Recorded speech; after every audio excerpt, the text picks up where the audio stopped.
كثير يليق بعظمته وكبريائه.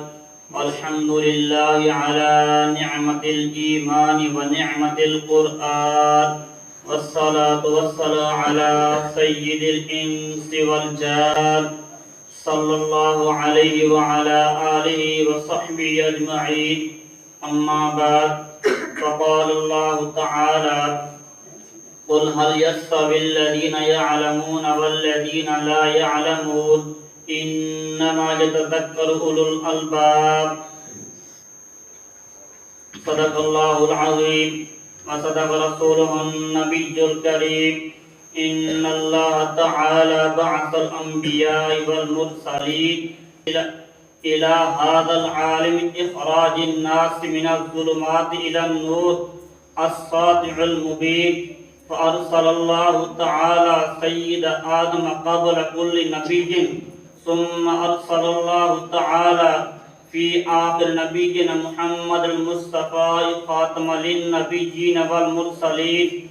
فأوحى الله تعالى إليه: اقرأ باسم ربك الذي خلق، خلق الإنسان من علق، اقرأ وربك الأكرم.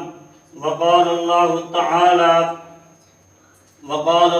تعالى في مقام الآخر: قل هل يستوي الذين يعلمون والذين لا يعلمون إنما يتذكر أولو الألباب.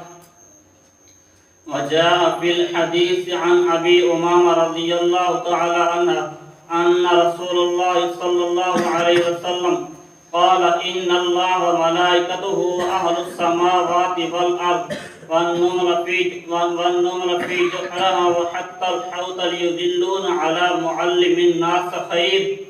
أيها الإخوة، أنتم طلاب العلم الشرعي وضيوف رسول الله صلى الله عليه وسلم، وستكون ورثة الأنبياء في قريب من الزمان، وتقومون في دياركم أقطاركم داعين إلى الله تعالى، كما قال الله تعالى: فلولا نفر من كل فرقة منهم طائفة ليتفقهوا في الدين ولينذروا قومهم إذا رجعوا إليهم لعلهم يحذرون.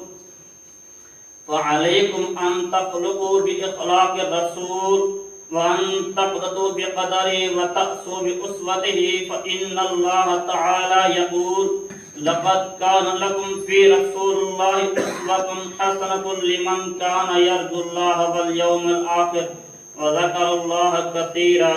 كفى بخشية الله علما، وما علينا إلا البلاغ المبين. والسلام.